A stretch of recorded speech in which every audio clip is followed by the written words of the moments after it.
مشہور تاریخ دان اور دانشور ابن خلدون اپنی کتاب مقدمہ میں لکھتے ہیں، سلطنتیں کسی فرد کی طرح اپنی ایک عمر رکھتی ہیں۔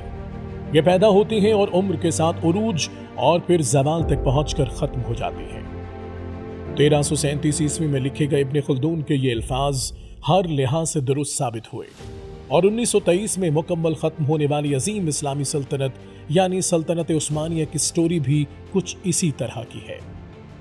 اگرچہ سلطنت عثمانیہ کا دنیا پر غلبہ 600 سال تک چھایا رہا، لیکن سلطنت کو زمانے کے ساتھ ڈھالنے اور جدید بنانے کی کوششوں کے باوجود اس کے زوال کے حوالے سے ہسٹورین کا خیال ہے کہ سلطنت عثمانیہ کا پہلی جنگ عظیم میں شامل ہونا اس حوالے سے ایک تاریخی سنگ میل ثابت ہوا۔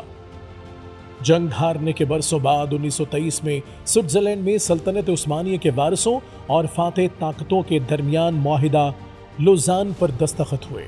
اس معاہدے کے تحت سلطنت کو ختم کر دیا گیا اور آخری عثمانی خلیفہ محمد ششم کو معزول کر کے ایک برطانوی جنگی جہاز پر سوار کر کے ملک بدر کر دیا گیا۔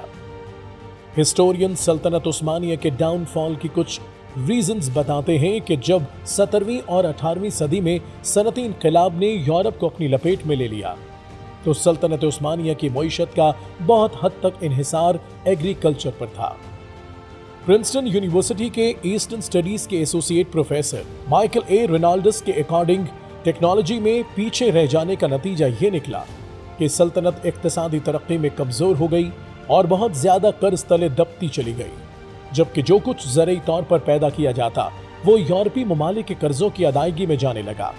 اسی لیے جب پہلی جنگ عظیم شروع ہوئی تو سلطنت عثمانیہ کے پاس اتنی صنعتی مہارت نہیں تھی کہ وہ بھاری ہتھیار تیار کر سکے۔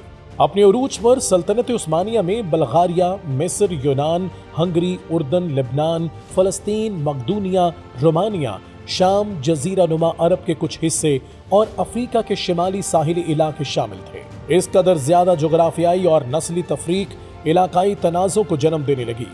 مختلف قبائل جو سلطنت کا حصہ تھے تیزی سے باغی ہونے لگے۔ 1870 کی دہائی تک سلطنت کو بلغاریہ اور دیگر ممالک کو آزادی کی اجازت دینے پر مجبور ہونا پڑا، جس کے ساتھ مزید علاقے بھی علیحدہ ہونا شروع ہو گئے۔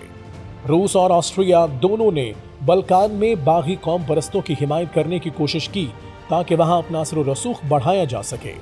برطانوی اور فرانسیسیوں نے مشرق وسطی اور شمالی افریقہ میں سلطنت عثمانیہ کے زیر کنٹرول علاقوں پر قبضہ کرنا شروع کر دیا۔ ان حالات کو بھانپتے ہوئے خلیفہ نے ہنگامی طور پر تعلیمی اور انتظامی اصلاحات نافذ کیں، لیکن تعلیم کو بہتر بنانے کی کوششوں کے باوجود سلطنت عثمانیہ خواندگی کے شعبے میں اپنے یورپی حریفوں سے بہت پیچھے رہ گئی۔ حالانکہ اس کے صوبے میں متعدد یونیورسٹیاں اور خصوصی اسکول موجود تھے، کیونکہ سلطنت کے زیادہ تر شہری بدلتے زمانے کے حساب سے غیر ترقی یافتہ تھے۔ اس کا مطلب یہ تھا کہ سلطنت اچھی تربیت یافتہ فوجی افسران کے ساتھ ساتھ انجینئرز، مصنفین، ڈاکٹروں کی شدید کمی کا بھی شکار تھی۔ ہسٹورینز کے نزدیک سلطنت کی سب سے بڑی غلطی پہلی جنگ عظیم میں جرمنی کے ساتھ کھڑا ہونا تھا، جو آخرکار خلافت عثمانیہ کے خاتمے کی سب سے اہم وجہ بن گئی۔ جنگ سے پہلے سلطنت عثمانیہ نے جرمنی کے ساتھ ایک سیکرٹ معاہدہ کیا تھا، جو ایک بہت ہی ناقص انتخاب نکلا۔ سلطنت کی فوج نے 1915 اور 1916 میں قسطنطنیہ کو اتحادیوں کے حملے سے بچانے کے لیے ایک وحشیانہ خونی مہم لڑی، جس کے نتیجے میں سلطنت عثمانیہ نے تقریباً نصف ملین فوجیوں کو کھو دیا اور تقریباً 3.8 ملین زخمی ہو گئے۔ اتنی بڑی ناکامی کے بعد اکتوبر 1918 میں عثمانیوں نے برطانیہ کے ساتھ جنگ بندی پر دستخط کیے اور جنگ سے الگ ہو گئے۔ کچھ ماہرین کا یہ بھی کہنا ہے کہ اگر پہلی جنگ عظیم میں یہ ناکامی نہ ہوتی تو سلطنت عثمانیہ ضرور زندہ رہتی اور اسے جدید بننے اور ترقی کا موقع ملتا۔ کورنیل یونیورسٹی کے مورخ مصطفیٰ مناوی کا خیال ہے کہ سلطنت عثمانیہ میں کثیر نسلی، کثیر لسانی ہونے کے باوجود ایک ترقی یافتہ ملک بننے کی بھرپور صلاحیت تھی، لیکن پہلی جنگ عظیم میں کیے گئے کمزور فیصلوں نے سلطنت کو ٹکڑے ٹکڑے کر دیا، کیونکہ سلطنت عثمانیہ نے ایک ہارنے والے فریق کا ساتھ دیا۔ ان فیکٹس کو سامنے رکھنے کے بعد یہ بات کہی جا سکتی ہے کہ ایک صدی قبل ملت اسلامیہ نے جن کرائسس کو فیس کیا، اس قسم کے حالات ایک بار پھر سے بالعموم پوری ملت اسلامیہ اور بالخصوص پاکستان کو بھی درپیش ہیں۔